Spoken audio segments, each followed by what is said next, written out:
Hello students, today we are going to study reproduction in organisms.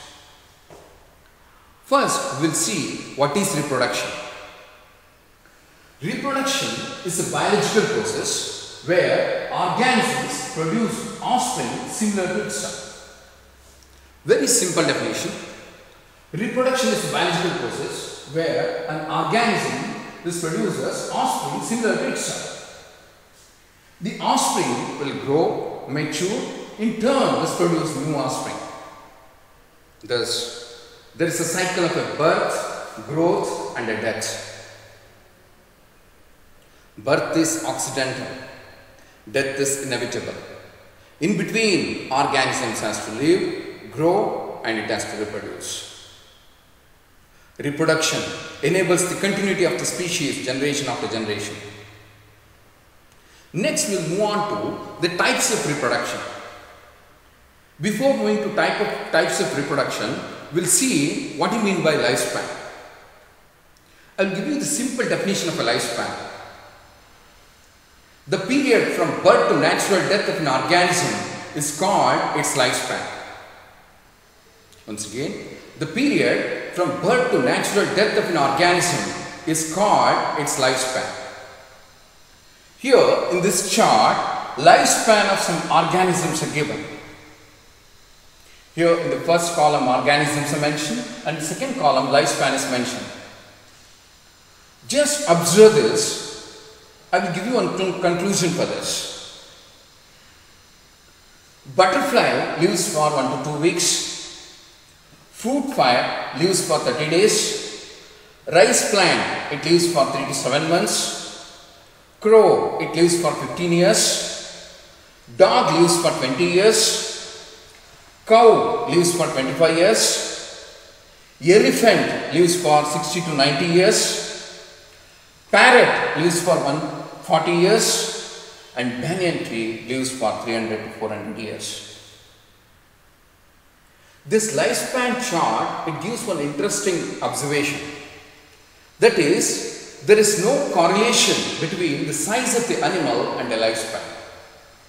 For example, if you take the crow, it lives 15 years and a parrot, it lives 140 years. They both, crow and a parrot, they are the birds and somewhat similar in size. But you see the difference in the lifespan. Crow lives only for 15 years and parrot lives for 140 years. This clearly indicates that there is no correlation between the lifespan as well as size of an organism. No individual is immortal except unicellular organisms. There is no natural death in unicellular organisms. For example, if you take amoeba, if you take paramecium, if you take bacteria also for that matter, the cell division is the means of reproduction. If amoeba divides into two, that it becomes two individuals. This once again, the two individuals when attains the maturity, that also divides and becomes 4 individuals. Like that, life will continue. So there is no natural death for unicellular organisms. Now we will study the types of reproduction. Depending on the participation of individuals, reproduction are of 2 types. The first one is asexual reproduction.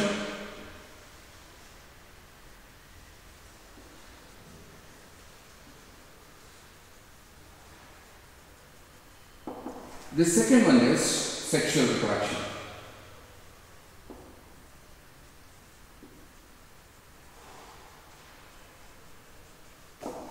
So, as I mentioned, based on the participation of individuals, reproduction are of 2 types. This one is asexual reproduction, the second one is sexual reproduction. Now, we are going to start with asexual reproduction. It's the first type of the reproduction. It's the production of offspring by a single parent. It is seen in unicellular organisms, simple plants and animals. The offsprings are identical to one another and to their parent. Such morphologically and genetically similar individuals are called clone. So I said asexual reproduction, it's uniparental. Thus mainly it is uniparental. There is no formation of the gametes and fusion of gametes. And the offsprings are identical to one another and to their parent. Such morphologically and genetically similar individuals are called as a clone. And if you compare to sexual reproduction, asexual reproduction is very rapid method. So once again I will tell you, asexual reproduction, it's the production of offspring by a single parent. That means uniparental. It is seen in unicellular organisms and simple plants and animals. The offsprings are identical to one another and to their parent. Such morphologically and genetically similar individuals are called as clones. So now we'll move on to types of asexual reproduction. Types of asexual reproduction. Asexual reproduction can be categorized mainly into three types. The first one we'll call it as fission. First one is the fission. The second one is budding. And third one is vegetative reproduction.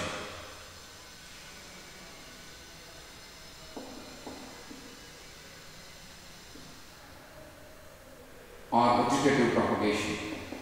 So once again, this fission is divided into two types. The first one is binary fission. The second one is multiple fission. So once again, I'll tell about the classification of asexual reproduction. Asexual reproduction is mainly classified into the three types: the fission, the budding, and vegetative reproduction or vegetative propagation. The fission, once again, it's divided into binary fission and the multiple fission. Next, we will learn the first one, the fission in asexual reproduction. In this, the parent cell divides into two or more individuals. In this, the parent cell divides into two or more individuals. We can give example of protists and monerans. There are two types of fusions, I said. This one is binary fusion, and one is multiple fission. Binary fission, it's the division of parent cell into two individuals. That's why 2 means this binary. That's why it's called as binary fission. Binary fission, it's the division of parent cell into two individuals. Example, amoeba and paramecium. You can see here this amoeba, at the time of reproduction, the nucleus divides and the cells are enlarged and the nucleus moves to opposite pole. This once this nuclear division is over, the cell divides into two and each one will become this one amoeba. That is this daughter cells. And in case of euglena, you can see euglena here, and it's a flagellated the phytoplankton, and at the time of asexual reproduction, it's longitudinally divides into two and becomes the two daughter euglena. It's the best example for the binary fission, that is amoeba as well as this euglena. Next, we'll study the multiple fission. Now, we'll move on to multiple fission. Multiple fission, it's a division of parent cell into many individuals. The best example is amoeba and Plasmodium. Here I have shown example of amoeba during unfavorable condition. During favorable condition, it does the binary fission. During unfavorable condition, this amoeba withdraws its pseudopodia and secretes a 3-layer wall around it. It's what we call as a cyst wall. This process is what we call as encystment. And you can see the encitation this amoeba. And it will become round and nucleus occupies the center. It stays in this condition until favorable condition returns. Once the favorable condition returns, the nucleus that's in the cyst, it divides into many numbers. And each nucleus develops its own cell membrane and bursts out the cyst and liberates it into water. And each, this whatever the spore, it's liberated out, it develops its own pseudopodia and becomes a minute amoeba. This minute amoeba is called as pseudopodiospore. This pseudopodiospore this gradually develops into an adult amoeba. This is how the multiple fission occurs in amoeba. Plasmodium. The Plasmodium is a malarial parasite. It takes entry to our body through mosquito bite, and through blood circulation it reaches the liver. In a liver cell it does this multiple fission. So the next type of asexual reproduction is what we call as a budding. In this type, a bud appears and grows in the parent body. After maturation, it detaches from parent body to form a new individual. We can give example of hydra, the sponge and the yeast. And in budding, there are two mechanisms. This one is called exogenous budding, another one is called as endogenous budding. For exogenous budding, we can give example of hydra and the yeast. And for endogenous budding, we can give example of a sponge. By the formation of the gemule, that is considered as endogenous bud, the sponge does the asexual reproduction. First we will see exogenous budding in hydra. Exogenous budding means, exo means outside. Outside the body surface of an organism, the small outgrowth comes. That's what we call as a bud. So it appears on the external surface, body surface of the organism. That's why it's called as exogenous budding. You can see in hydra. When it attains a reproductive stage, a small outgrowth, it comes externally on the body of a hydra. And that bud gradually grows. When it fully matures, it detaches from the parent body, and you can see daughter hydra detached from parent body and vibrates into water. The one more example for exogenous budding is yeast. Yeast is a unicellular eukaryotic fungi, and you can see the nucleus as well as the granulation. And in yeast also, the small outgrowth, this comes on a yeast cell, it's called as a bud. The bud gradually grows. And nucleus, this whatever is there in the parent yeast, that divides, and the nucleus moves into that newly formed the bud. And gradually the bud enlarges in size and detaches from the parent body and become two daughter cells. These two are the best example for exogenous budding. That's hydra as well as the yeast. Next we will move on to endogenous budding in sponge. Freshwater sponge, the spongilla, it shows this endogenous bud formation. The endogenous bud in sponge is called as a gemule. It's called as a gemule. So the bud is formed inside the body of an organism. That's why it's called as endogenous budding. You can see the gemule in sponge. It's rounded in structure. It consists of the outer membrane and the inner membrane. Inner to inner membrane, there are the small cells. These cells are called as archaeocytes. And it has this opening also. It's called as a micropyle. This whole gemule body is covered over by the spicules. It's made out of this calcium, this calcareous spicules we tell. So this gemule forms during unfavorable condition. That is, this when water scarcity is there or water is dry. When favorable condition returns, this archaeocytes through micropyle will vibrate into water. It floats in water, this finds suitable substratum and germinate and gives rise to the sponge. This is how the endogenous budding this happens in case of a sponge. Next we will move on to vegetative reproduction. Now we will move on to third type of asexual reproduction, that is vegetative propagation, otherwise called as vegetative reproduction. Some somatic parts of the plant, it acts as vegetative propagals. It's a production of offspring from vegetative propagals in plants. Vegetative propagals are units of vegetative propagation, and we have plenty of examples for this. Examples of vegetative propagals, the first one is the buds of potato tubers. This potato tuber is a shoot. From that, this whatever eyes you will see, it's an axillary buds. This axillary buds, this gives the buds actually. This buds that develops into a new plant. So the next is rhizomes of ginger as well as banana. In banana also it's called rhizomes. It's a vegetative property. And you can see here the ginger, you can see the node, internodal region as well as bud and adventitious roots. When we cut this bud region and put it in soil, it gives rise to new plant. It's called as rhizome. Next comes this very interesting plant, it's called as bryophyllum. In that leaf itself acts as a vegetative property. You can see the leaf here. The notches of the leaf, if you put this leaf into soil, from the notches of the leaves contains adventitious bud. It gives rise to the root as well as the small seedlings. So the small seedlings, it develops into a new individual. Bryophyllum, very interesting example for vegetative propagules. From leaf, the plant arises. The next comes this bulbil of agave. This agave, if it is falls into soil, it germinates and gives rise to new plant.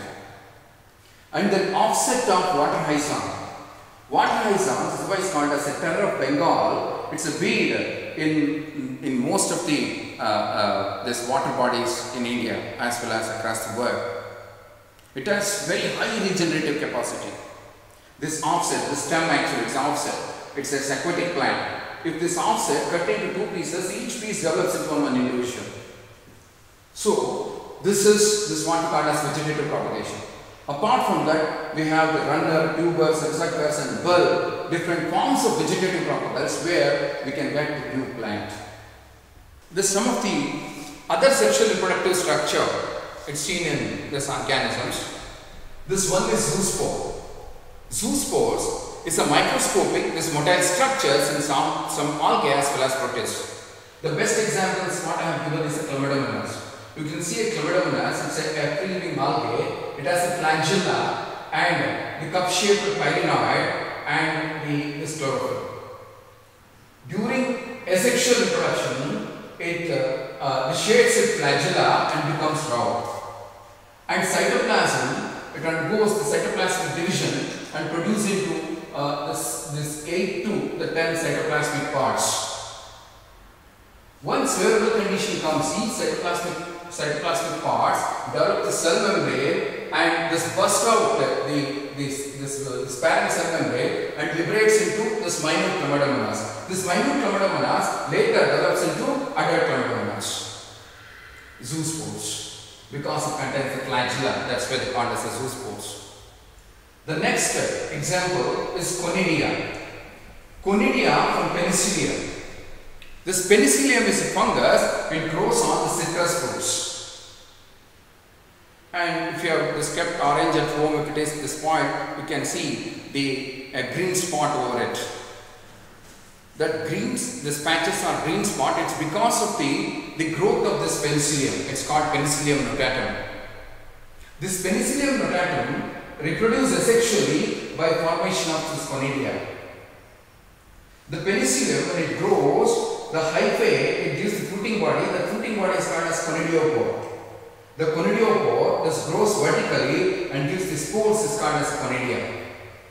This conidia liberates into air, and if it is falls on suitable substratum, it germinates and gives rise to new mycelium.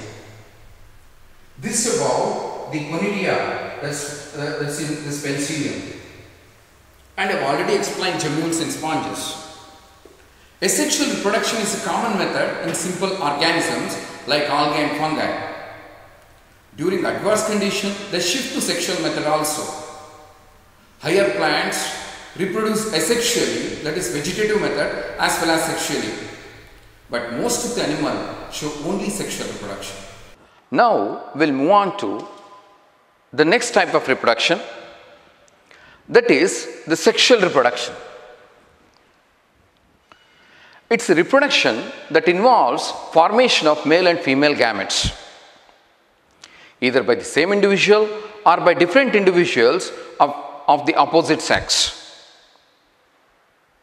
It results in offspring that are not identical to the parents or among themselves. It is an elaborate, complex and slow process as compared to asexual reproduction. Now we'll see the characteristics of sexual reproduction. Usually sexual reproduction involves two parents, that is, they are biparental. Gametes are always formed. Fertilization takes place. It involves both mitosis and meiosis. Daughter organisms are genetically different from parents. Multiplication is not so rapid as compared to vegetative reproduction or the asexual reproduction. Next, we'll move on to the phases of sexual reproduction. There are three phases of sexual reproduction. The first one is called as juvenile phase in case of animals and vegetative phase in case of plants. Reproductive phase, the second phase is called as reproductive phase. Onset of flowering in plants, it's the beginning of the reproductive phase. In case of animals, it's called as a breeding phase. The last phase is what we call as a senescence, otherwise called as the aging. The period of growth, from the period of growth to reach in maturity for sexual reproduction is called the juvenile phase. In case of animals, in plants, it's called vegetative phase. Once again, I'll repeat. The period of growth to reach maturity for sexual reproduction is called juvenile phase in case of animals. The same phase is called as vegetative phase in case of plants. In higher plants, the flowering indicates the end of vegetative phase. That's the beginning of reproductive phase. Annual and biennial plants show clear-cut vegetative reproductive as well as senescent phases. But the perennial plants, these phases are very difficult to identify. Some plants exhibit unusual this flowering pattern. The first example, we can give the bamboo species. The flowers, there's only once in a lifetime. That is, after 100 to 50 to 100 years, this produce a large number of fruits and die. This one more interesting plant is there. It's called Strobilanthes kunthiana. In Tamil, it's called Nira Kurinji. It flowers once in 12 years. Once in 12 years, it blooms in Nilgiri Hills, that's in Tamil Nadu. This mountain valley looks lavender color. Strobilanthes kunthiana. It flowers this once in 12 years. Now, we will move on to reproductive phase. In animals, juvenile phase is followed by morphological and physiological changes prior to active reproductive behavior. Birds living in nature lay eggs only seasonally. However, birds in captivity, example poultry, can be made to lay eggs throughout the year. The females of placental mammals exhibit cyclical changes in ovaries, accessory ducts, and hormones during reproductive phase. In non-primates like a sheep, cow, rat, lion, tiger, cat, dog, etc., it shows estrous cycle. The cycle is what we call as the estrous cycle. And in placental mammals, that is in primates, like example like this monkeys, apes and human, it's called as menstrual cycle. Based on breeding season, mammals are of two types. The first one, it's called as seasonal breeders. The mammals exhibiting reproductive cycles only during favorable seasons. Then they are called as seasonal breeders. We can give example of a sheep, cow, cat, dog, etc. They breed seasonally. The second type is continuous breeders. They are reproductively active throughout the reproductive phase. Example, rat, mouse, human, etc. Now, we'll move on to the next phase. It's what we call as the senescence phase. The third phase of sexual reproduction is what we call as the senescence phase.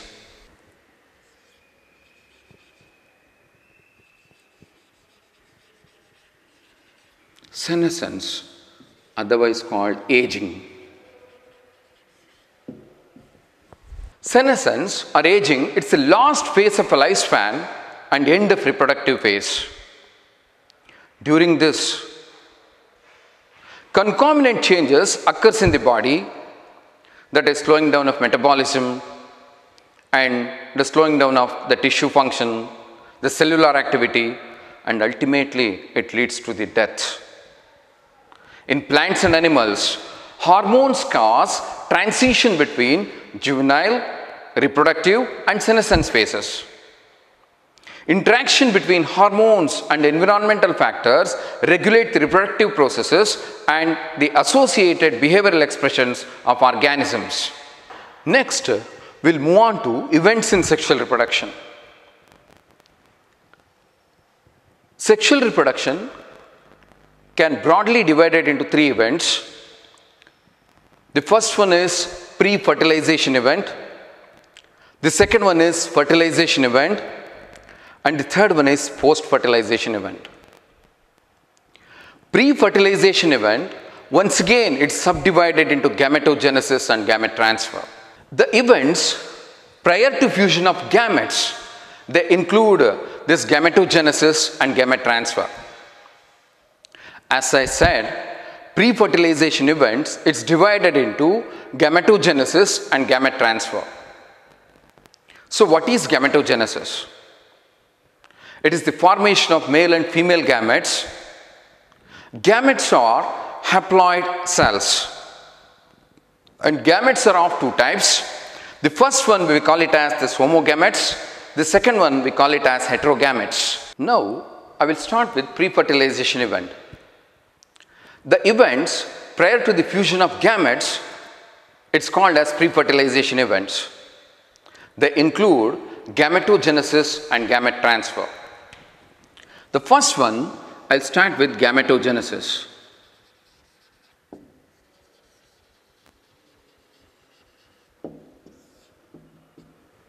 What is gametogenesis? Formation of male and female gametes is called as gametogenesis. Gametes are haploid cells. The gametes are of two types. The first one is called as this homogametes.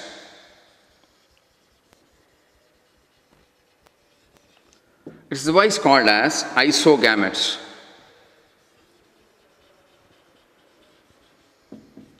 The second one is called as heterogametes.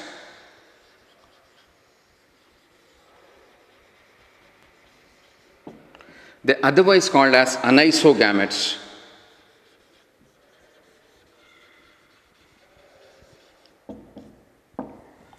So, in case of homogametes, the gametes are similar in shape and size. They cannot be categorized into male and female. The best example is you can give an algae that's called Cladophora, where you can see the gametes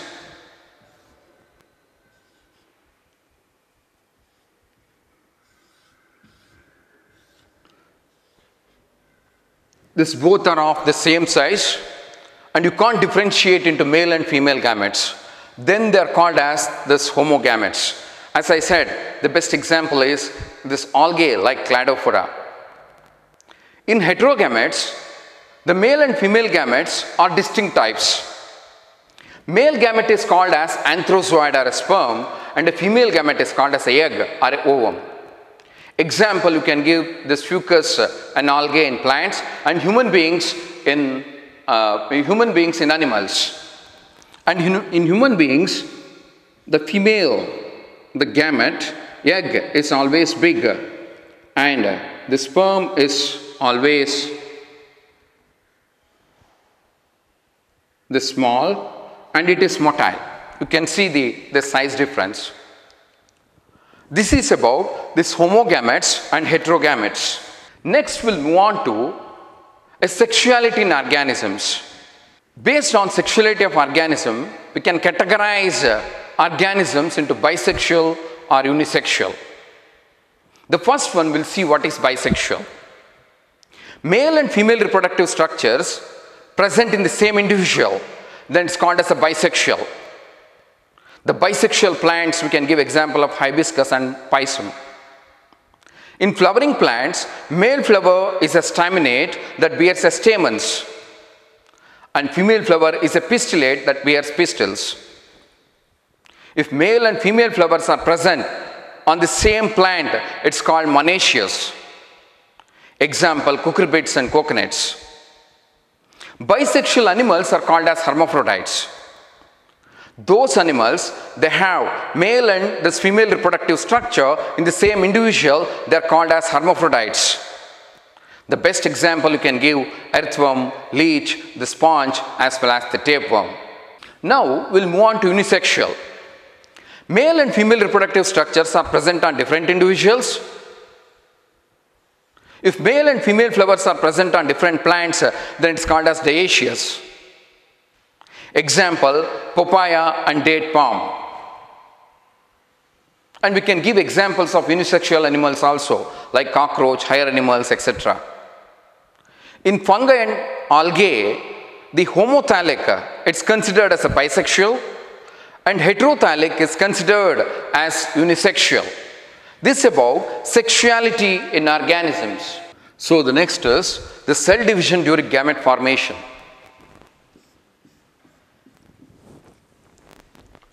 Many monorans, the fungi, algae and bryophytes have haploid parental body. They produce haploid gametes by mitosis. And higher plants like pteridophytes, gymnosperms, angiosperms, and animals have a diploid parent body. They produce haploid gametes by meiosis of gamete mother cells. If you take the somatic cells of diploid animals, the chromosome in gametes, chromosome number will be exactly half of the number of the somatic cells. If you take this human being, the diploid number of chromosomes are 46 and in gametes it will be 23. In housefly, it is diploid number is 12 and a haploid number, that is in gametes it's 6.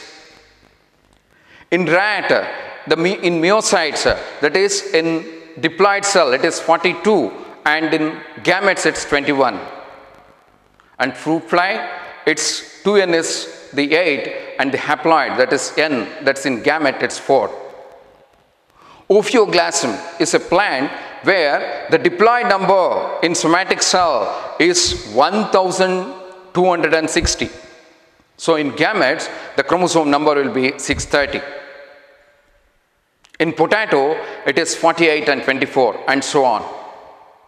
So this table clearly indicates the meiosis is a reductional division. In gametes, we'll have only the 50% of the chromosome, that is half a number of chromosomes of this meiocytes are somatic cells. Next, we'll move on to this gamete transfer, and I'm talking about pre-fertilization events.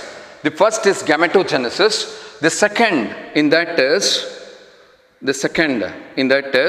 the gamete transfer.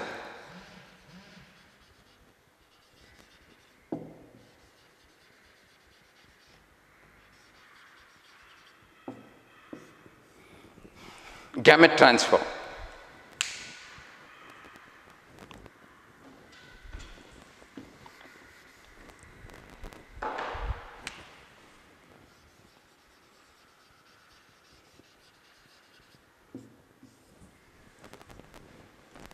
Male gametes need a medium to move towards the female gametes for fertilization.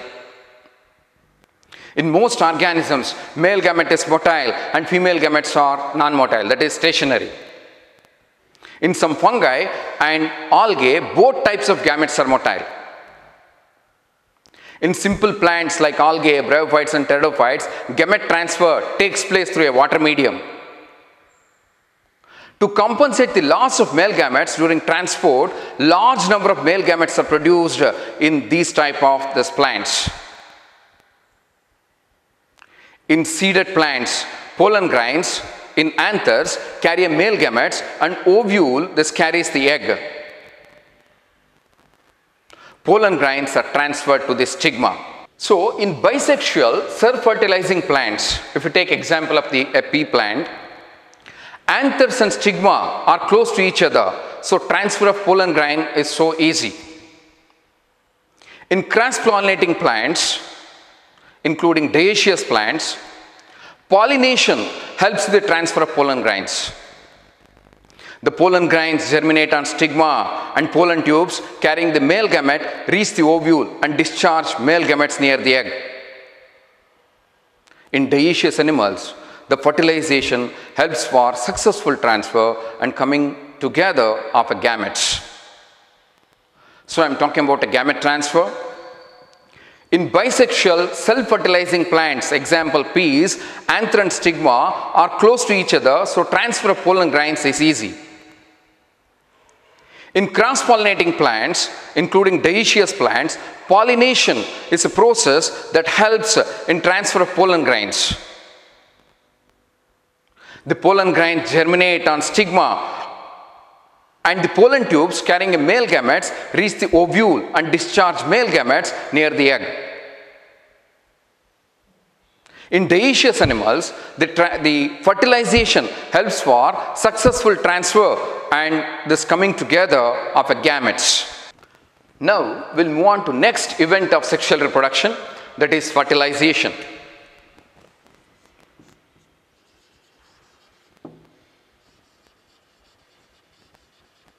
Fertilization is otherwise called syngamy.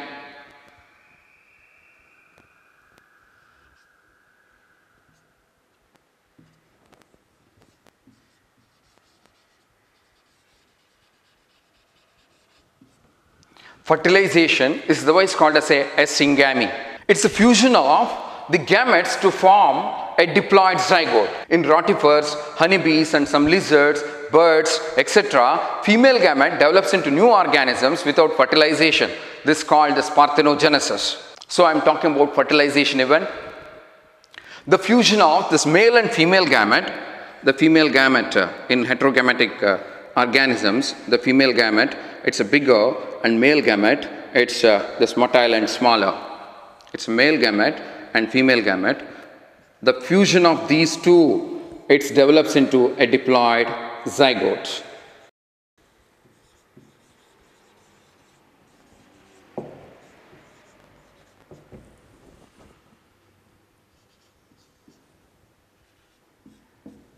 This process of this fusion of male and female gametes is what we call as a syngamy.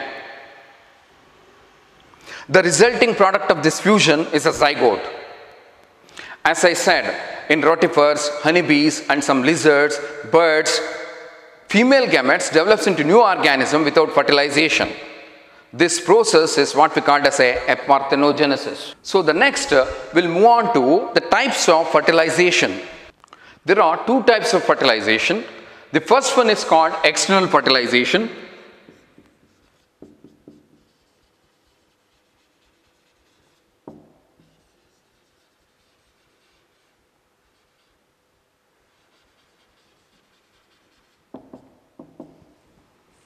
And second one is called internal fertilization.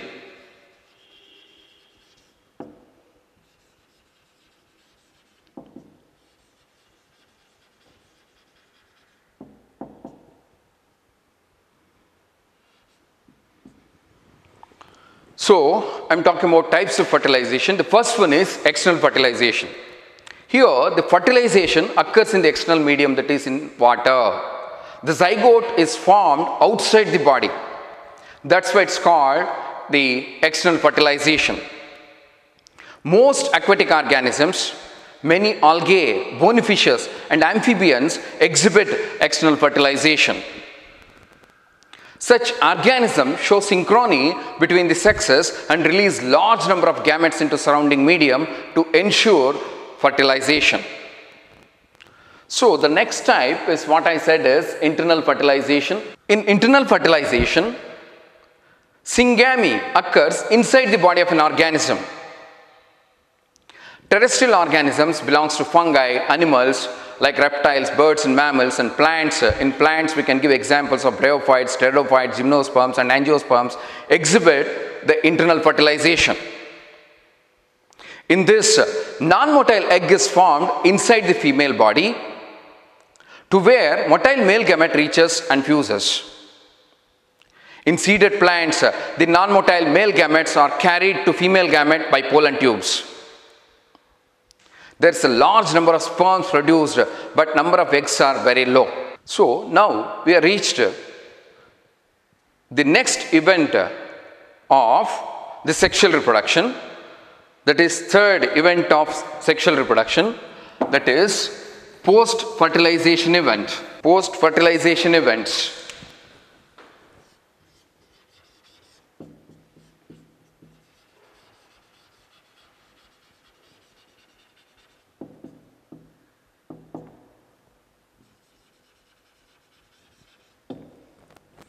Post-fertilization events.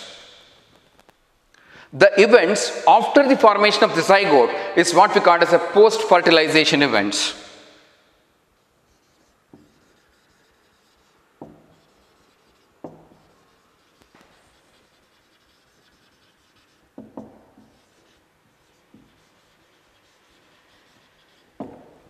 The events that occurs after the formation of zygote is what we call as a post-fertilization events. Development of a zygote depends on the type of life cycle of organism and the nature of the environment. In fungi and algae, zygote develops a thick wall that is resistant to desiccation and damage. It undergoes a period of rest before germination. In organisms with haplontic life cycle, zygote divides by meiosis into haploid spores that grow into haploid individuals. But in sexually reproducing organisms, the life begins as a zygote. So zygote is a vital link between organisms of one generation to the next. So the next is, in a post-fertilization events, it is embryogenesis. In post-fertilization event, after the formation of zygote, the next process is what we call as embryogenesis.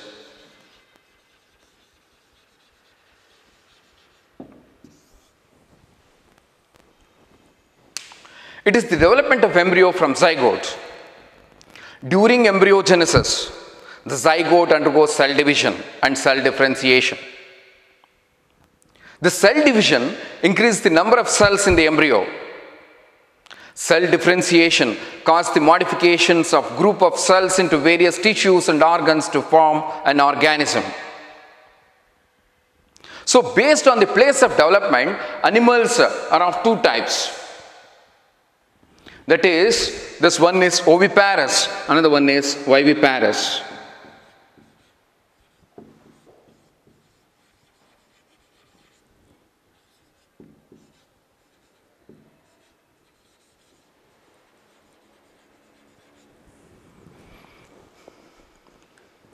Based on the place of zygote development, animals are of two types. The first one is what we call as a oviparous. The second one is what we call as a viviparous. So what are these oviparous animals? Here, animals lay fertilized or unfertilized eggs. Reptiles, birds. The fertilized eggs are covered by hard calcareous shell and are laid in a safe place. After incubation, these young ones hatch out. Egg-laying animals are called as oviparous. The best we know, it's reptiles and birds. Amphibians lay unfertilized eggs. In reptiles and birds, as I said, the fertilized eggs covered by a hard calcareous shell and are laid in a safe place. After incubation, the young ones hatch out. The next one is this viviparous animal. Here the zygote develops into young one inside the female body.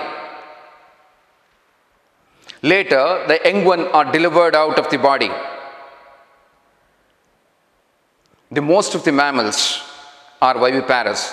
It gives birth to young ones. It gives birth to miniature animal of its own. Because of proper care and protection, the chances of survival of young ones are greater in viviparous animals. Thank you.